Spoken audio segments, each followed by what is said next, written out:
অমৃতা।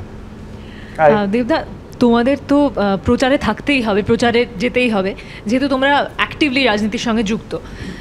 কিন্তু অনেক সময় হয় না যে সতীর্থদের বা বন্ধু বান্ধবদের আমরা নিয়ে গেলাম, আমরা বলছি যেমন ছবির প্রচারে নিয়ে যাওয়া হয়, সেরকম ভোটের প্রচারে কি তোমার কখনো মনে হয়েছে যে ধরো রুক্মিণীদি বা ধরো অঙ্কুশ দা বা তোমার যারা বন্ধু বান্ধব যে তাদের বলি একবার না, নাকি তারা দলের সঙ্গে যেহেতু সরাসরিভাবে যুক্ত নয় সেই জন্য নয়, নাকি তুমি জানো আমি একাই 100 আমার কাউকে লাগবে না? একাই 100 জন না, আমার মনে হয় কি যেহেতু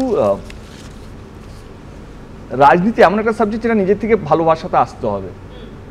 রাজনীতি is not a common subject কে এটা সবাই আমরা পড়েছি বা সবাই খুব এর সঙ্গে অভ্যস্ত বা সবাই কমফোর্টেবল, তা নয়। রাজনীতি ইজ ভেরি সিলেক্টিভ সাবজেক্ট। কিন্তু এবারে যেহেতু আমি রাজনীতিটা পড়ছি বা আমি রাজনীতির সঙ্গে যুক্ত আছি বলে তার মানে এটা নয় কি সবাই রাজনীতির সঙ্গে আমার বন্ধু বান্ধবরা আমাকে অ্যাকসেপ্ট করে নিয়েছে। তাদের নিজস্ব মতামত থাকতে পারে এবং আমার মনে হয়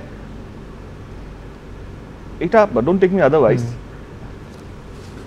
এটা খুব অনেকের মনে হবে ভুল বলছি, কিন্তু এটাই সত্যি কথা। নিজের এরিয়া যদি নেতার যদি কোনো ক্ষমতা না থাকে তাহলে তার দাঁড়ানো উচিত না। আমার যদি ক্ষমতা না থাকে নিজের জন্য আমি জিতবো, তাহলে আমার দাঁড়ানো উচিত না। তো আমি এটা বিশ্বাস করি। তারপরে দল যদি পাঠায় সেটা দলের ব্যাপার। তুমি ব্যক্তিগতভাবে আমাকে জিজ্ঞেস করলে যে দেব কি চায়। দেব যদি নিজের থেকে দাঁড়িয়ে একা দাঁড়িয়ে যদি জেতার যদি তার কনফিডেন্স না থাকে তাহলে দেবের নিজের দাঁড়ানো উচিত না। তো সেই জন্য আমার কোনোদিনও মনে হয়নি, আমাকে তো প্রায় বলে যে তুমি রুক্মিণীকে পাঠিয়ে দাও। আমি 10 বছরে রুক্মিণীকে আমি সব সময় পলিটিক্স থেকে দূরে রেখেছি।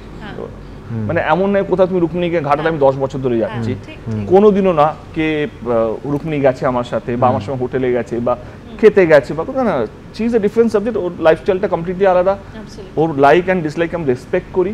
এবং কোনো অভিনেতা অভিনেত্রীকে মানে আমি কোনোদিনও মনে হয়নি কি তাকে তার সো কল্ড পপুলারিটিকে আমি আমার জন্য ইউজ করবো না। দেব, তাহলে এই তোমায় যে গোটা রাজ্য জুড়ে প্রার্থীদের মধ্যে টানাটানি হচ্ছে যে দেব কার হয়ে প্রচার করবে, তাদের কনফিডেন্সে ঘাটতি আছে। আমি বলছি দল দল যদি ডিসাইড করে, তাই তো দলের কনফিডেন্স নেই, সব জায়গায় দেবকে পাঠাতে হচ্ছে। না, এটা তো আমার দলের, দেখো দলের একটা উইকনেস তো থাকে, সব জায়গায় তো দল পাওয়ারফুল না, সমস্ত দল মানে সেখানে চাইবে দেবকে নিয়ে। এবার সেই জায়গা থেকে যদি মনে হয় কি দেবের যেই গ্রহণযোগ্যতা, আবার একটা জিনিস কি তার যে কোনো সেলিব্রিটি বা বড় নেতার যদি গ্রহণযোগ্যতা আছে, তার যাওয়াতে যদি ভোট যদি ইনফ্লুয়েন্স করতে পারে, ভোট পার্সেন্টেজ যদি বাড়াতে পারে, তো তারা যে সিদ্ধান্তটা নেবে সেটাও ভুল না।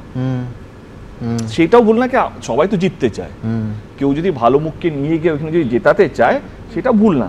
তো ইটস অলওয়েজ সামথিং কে পারমিটেশন কম্বিনেশন। কিন্তু দেখবি অনেক সময় নেতা নেত্রীরা বলেন যে প্রত্যেকটা কেন্দ্রে, সেটা নরেন্দ্র মোদী থেকে মমতা বন্দ্যোপাধ্যায়, 42টা কেন্দ্রে আমি প্রার্থী, কারণ শি ইজ দ্য ফেস। মোদিজি বলে 543টায় আমি ফেস, মোদিজি ইজ গ্যারান্টি। তো তে তো নিজের মুখটা দিয়েই তো প্রচার। তাহলে দেবকে লাগে কেন? দেব প্রবলি ইজ ইররিপ্লেসেবল।